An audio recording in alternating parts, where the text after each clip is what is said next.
guys, and welcome back to Warthunder. Today I will be doing my first impressions on the Panzer 470. As you can see, I have no upgrades for this tank whatsoever, and am currently working on the first upgrade. So let's go ahead here and do a review on the armor and some stats here. The engine horsepower is 250 horsepower, which is not much. The max speed of this thing is 40 kilometers an hour, and I don't think we will reach that even in a straight run, not without upgrades anyways. The hull armor here in the front plate is 80 millimeters with an effective thickness of 106 millimeters. We have this upper glacis here, which is it's 80 mils as well, and the effective thickness is 95.6. We have the lower glacis here, which is 50 millimeters. Could easily be penetrated, but the effective thickness is 95. So long as you angle this, I don't see a problem with bouncing one shot off of it potentially, although I wouldn't leave this out in the open. We have the side armor here, which is 40 millimeters thick, and on this side as well we also have a 15 millimeter thick track, providing some spaced armor. We also have the side skirts along here to protect the 30 millimeter thick side this Panzer 470 has, along with a track in the back to protect the engine and the radiators, along with these little side skirts here, mainly for, I wouldn't say taking any shots, but more for like artillery barrages, absorbing up the shrapnel is what I would consider these plates to be used for. Let's go ahead here and take a look at the inside of the vehicle. So you start off with your transmission in front. You have your crew stacked up normally behind them, just like in the Stug. You have 3 crew members stacked up behind each other and 1 off to the side. That configuration there could be deadly. Well, it is deadly actually. If a shell gets put right through your front, kills all 3 of these guys, the tank is rendered useless because one guy can't operate it. We have shit tons of ammo littered throughout this tank, so I do not recommend being shot in the side anymore or you will get exploded. And then the weird thing about this is you look around here and you're like, well, where the hell's the fuel tank? You see the radiators, your radiator, you got your engineer, and then you realize that you got this big ass fuel tank sitting right underneath all your crew members' feet, or almost all your main crew members' feet. So if you get shot with a heat round underneath your tank and that fragments up and into the tank, it will explode your fuel tank, and once again the tank will be no good. So this seems like a very hunker down behind a hill, poke your gun out as much as you can, and just start unloading on the enemy as they come down a choke point. So let's go ahead here and hop into a realistic battle. And we're back. We finally got into a battle in jungle with the Panzer 470. I'm going to be using the default rounds for this, and let's go ahead and take this bad boy out. So we're on this side here. Oh. Thank you, Jumbo, so much. Let's go ahead here and we'll drive up this big hill. This tank already feels, it doesn't go too bad up hills, although it does feel sluggish. Once again, this tank doesn't have any parts whatsoever for it, so that's bound to happen, but it feels slower than normal tank destroyers. Like if I were to drive on this road up here, which I will be in a second, to see how well it is up this road here. The traverse rate on the track seemed relatively horrible, but that could be fixed with upgrades, I'm assuming, or at least make it a little bit more bearable. But we're only reaching 25 kilometers, I'm gonna say 25 on a straight stretch, 25 kilometers in a already flat tank. I just noticed there was a hulking mess of a Sherman I'm gonna go ahead and over here and head down here. Make sure no enemies over here. We got a couple more Shermans and an M3 Lee cruising along here. They're gonna go their way, I'm gonna go my way. This AI are notorious. Let's go ahead and see if we can find ourselves a nice little sniper position.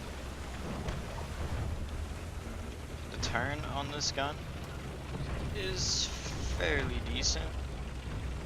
Compared to some of the other German tank destroyers, we have very limited range of where you can move the gun and rotate and manipulate it to get it where you want.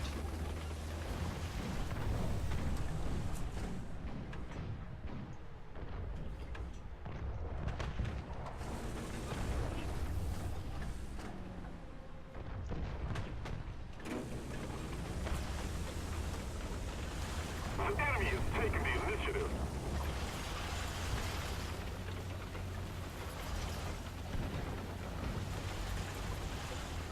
I see this KV-1 here approaching, so I'm just gonna wait for him.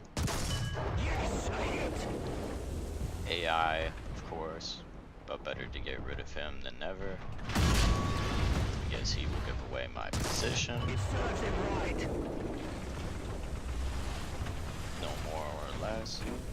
We need to dispatch this guy relatively quickly. Reload, reload, reload. Oh, he set a fire.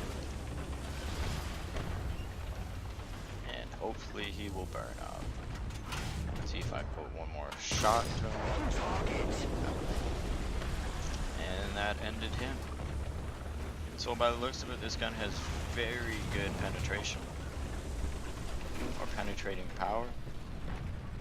I would not expect any less. It is a high velocity 75mm, which is just outstanding. So let's see if we can actually test this on a live target here, which I'm not seeing it momentarily. Let's go ahead here and change our position.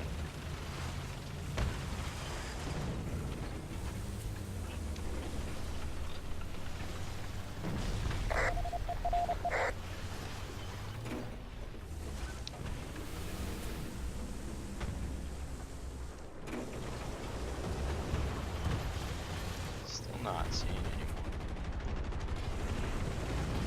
Which is awfully weird. Not anyone even coming out of their spawn area. The wheels are up the class. The enemy will win. Seems like that enemy's hunkered down.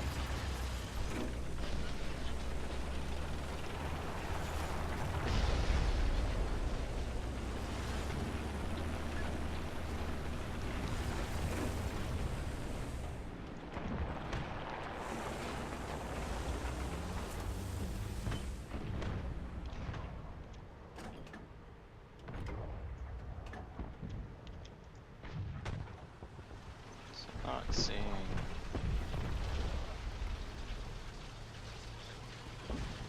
Oh, there's an enemy right behind me.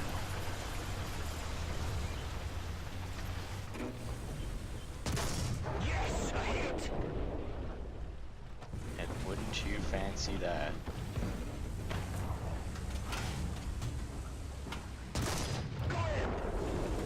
There is an SU-152 right there.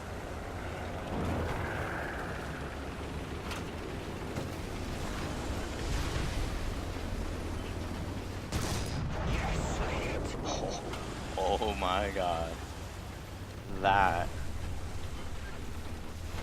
was unbelievably close. It serves him right. Oh, that scared the living shit out of me, having that 152 there. Absolute crap.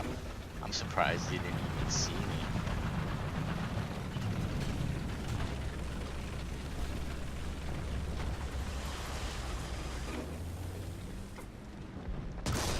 Yes,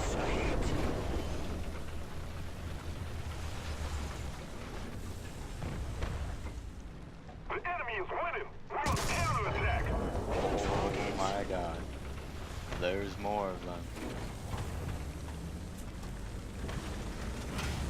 I'm not liking this.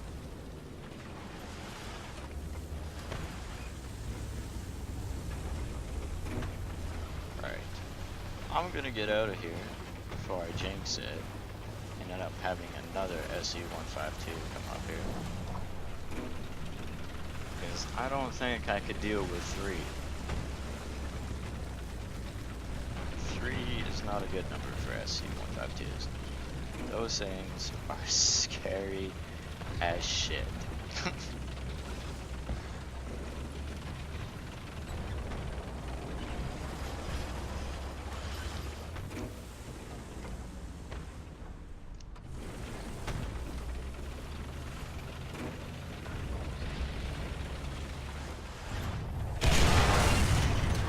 Ooh, and I got SU-152. Right inside, killed all the crew. Damn.